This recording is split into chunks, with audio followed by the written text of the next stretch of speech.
MLA లేనప్పుడు నాకు మంత్రి ఇచ్చింది అన్నావు.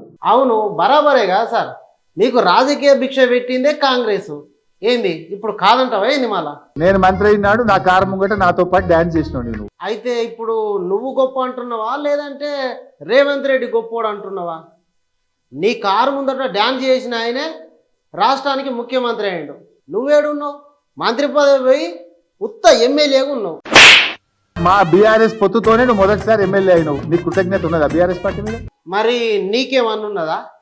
ఎమ్మెల్యే కాకపోయినా నాకు మంత్రి పదవి ఇచ్చింది కాంగ్రెస్ పార్టీ, తెలంగాణ ఇచ్చింది కాంగ్రెస్ పార్టీ అని అంటున్నావు. అసలు పార్టీ ఎమ్మెల్యేలను మీ మామ అన్ని పార్టీలో చేర్చుకుంటా అంటే వద్దు మామ అట్లా చేసుడు తప్పు అని ఏనాడన్నా చెప్పినవా? కృతజ్ఞత నువ్వు తీర్చుకున్నావా? కాంగ్రెస్ గురించి నీకు మాట్లాడిన ఐదుకి ఎక్కడదే? మరి నీకున్నదా సార్? కాంగ్రెస్ పార్టీని ఎన్ని తీర్ల తిప్పలు పెట్టాలో అన్ని తీర్ల పెట్టారు. తెలంగాణ ఇచ్చిన సోనియా గాంధీ కాళ్ళు ఢిల్లీలో మొక్కి తెలంగాణకు వచ్చి ఆ కాళ్ళను బట్టి గుంజిర్రు.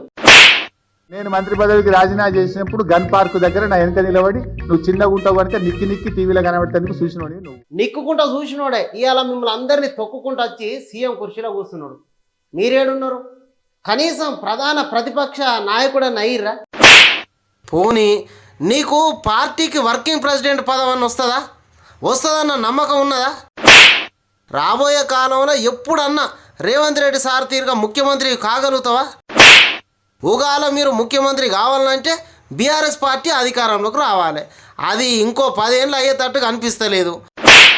ఉగాల వస్తే కేసీఆర్ సారే ముఖ్యమంత్రి అవుతాడు, ఆ తర్వాత కేటీఆర్ సార్ తయారుగా ఉన్నాడు. ఉగాల మీరు ఇక్కడ ముఖ్యమంత్రి కావాలంటే చిన్న సారు అంటే కేటీఆర్ సారు రాష్ట్ర రాజకీయాలు వదిలిపెట్టి దేశానికి ప్రధానమంత్రి కావాలి. అప్పుడు కానీ మీరు ముఖ్యమంత్రి అయ్యే ఛాన్స్ లేదు. ఏరే ఏదన్నా పార్టీకి పోతే ముఖ్యమంత్రి అవుతావా అంటే బీజేపీ పార్టీలో హేమాహేమీలు ఉన్నారు కాబట్టి అక్కడ కాలేరు. ఇక మీకున్న ఒకే ఒక్క దిక్కు కాంగ్రెస్ పార్టీ. కాంగ్రెస్ పార్టీకి పోతేనే ఎప్పటికైనా సీఎం అయ్యే ఛాన్సులు ఉంటాయి.